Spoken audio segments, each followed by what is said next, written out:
시각장애인에게 생명선이나 다름없는 점자블록 위로 전동 킥보드를 주차하는 경우가 늘고 있습니다. 심각한 사고로 이어질 수 있는 실태를 점검해보고 취재기자와 자세한 이야기 나눠봅니다. 전주교구가 청년 힐링 캠프 신앙 팔레트를 개최합니다. 청년들은 신앙 팔레트를 통해 다채로운 신앙의 색을 나누며 영적 성장에 도모하는 시간을 가질 예정입니다.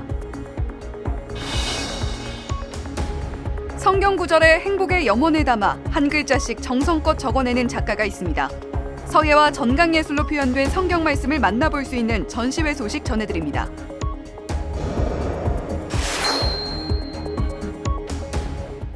시청자 여러분 안녕하십니까? 5월 12일 금요일 CPBC 뉴스입니다.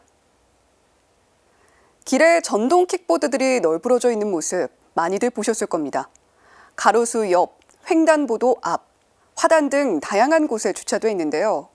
특히 점자블록에 주차된 전동 킥보드들은 시각장애인이 걸려 넘어지는 등 큰 사고로 이어질 위험도 있습니다.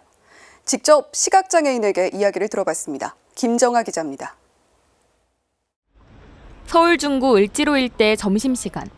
거리엔 사람들로 복잡합니다. 시각장애인 조영석 씨는 북적이는 사람들 속에서 울퉁불퉁한 점자블록을 따라 길을 걷습니다. 조 씨는 점자블록은 시각장애인에게 생명선이라고 말합니다. 하지만 이 생명선을 막고 있는 건 다름 아닌 전동 킥보드들. 특히 이 노란색 점자블록 위에 놓여져 있어가지고 이게 굉장히 위험하고 불편합니다. 가벼운 사고로 그쳤지만 만약에 전혀 예기치 못하고 그런 일들을 겪었을 때는 큰 사고로도 이어질 수 있다라는 판단입니다. 길을 걷다 보면 널브러져 있는 전동 킥보드들을 쉽게 발견할 수 있습니다. 점자블록은 물론이고 횡단보도와 인도 골목을 막고 있는 경우도 많습니다. 하지만 차도와 자전거도로, 버스 정류장과 횡단보도 인근, 지하철역 출입구, 점자블록엔 주차해선 안 됩니다. 지난해 서울시에 접수된 전동 킥보드 관련 민원은 총 1,194건. 이 중 무단 방치와 견인 관련 민원이 86%로 가장 많았습니다.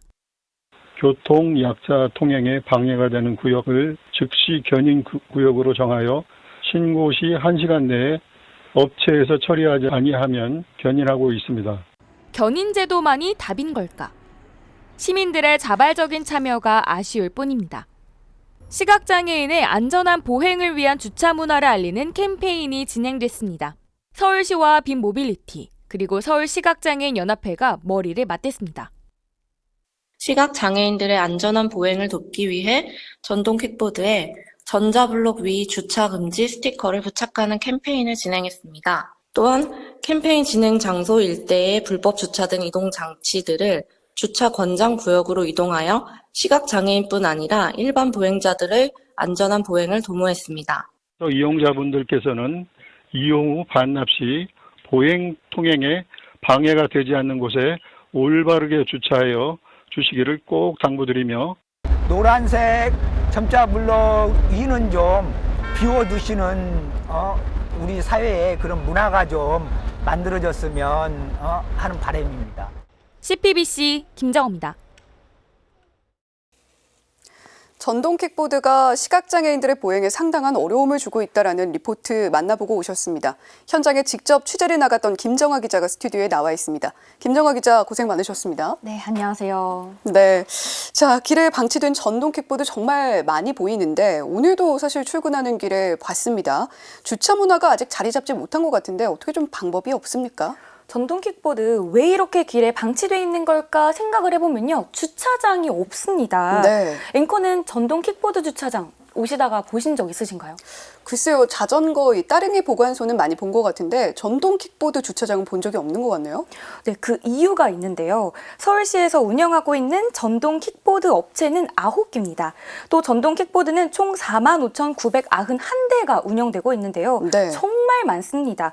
하지만 주차장은 얼마나 될까요? 글쎄요, 그래도 한 10%는 되지 않을까 싶은데. 아닙니다. 정답을 말씀드리면 0.42%인데요. 총 192개가 있다고 합니다.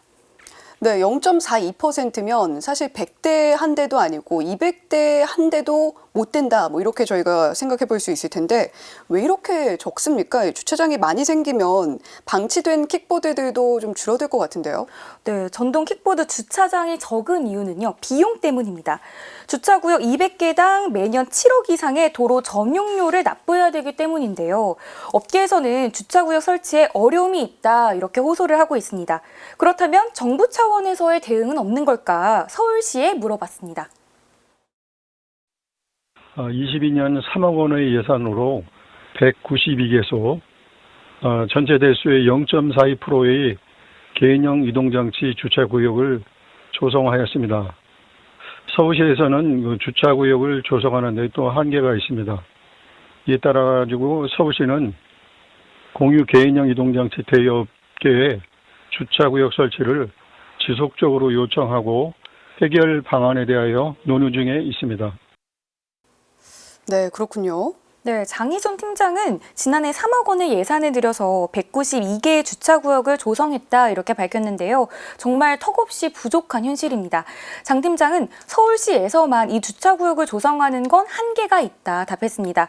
시 차원에서만 대응을 하기보다는 업계가 함께 나서서 해주면 좋겠습니다.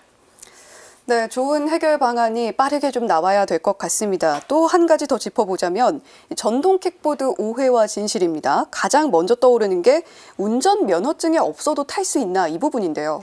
네, 운전면허증 없이도 탈 수 있나의 답변은 NO입니다. 전동기 면허 이상 소지자만 탑승이 가능한데요. 왜냐면요, 현행법상 전동 킥보드는 소형 오토바이로 여겨지고 있기 때문입니다. 현재 국내 전동 킥보드 법규를 살펴보면요, 원동기 장치 자전거 면허를 취득해야만 나와 있습니다. 그런데 이 면허가요, 만 16세 이상이어만 가능합니다. 그러니까 전동 킥보드 사용자 또한 17세 이상부터 가능한 거죠. 네. 그런데 면허 없이 전동 킥보드 타는 청소년들 많이 보실 수 있는데요. 대여 업체의 운전 면허증 인증 절차가 허술하기 때문입니다. 제가 구글 스토어에서 가장 많이 사용하는 전동 킥보드 대여 업체 5개 앱을 통해 해봤는데 네. 운전 면허증 등록 없이도 대여가 가능했습니다. 최대 속도만 시속 25km에서 17km로 줄어들 뿐 면허증 없이도 대여가 가능한 거죠. 킥보드 무면허 운전자에게는 범칙금 10만 원이 부과됩니다. 네. 분명히 면허증이 필요한데 면허증이 없어도 지금 현행으로는 대여가 가능한 상황이다라고 짚어주셨고 지금 안전모를 착용하지 않고 타고 계신 분들도 상당히 많이 보입니다. 이건 선택사항인가요? 아닙니다. 안전모도 필수로 착용을 해야 되는 건데요. 만약에 안전모를 쓰지 않고 타다가 경찰에 걸리면요, 범칙금이 부과됩니다. 2만 원의 안전모 미착용 범칙금이 발생할 수 있다는 점 알아두시면 좋을 것 같습니다.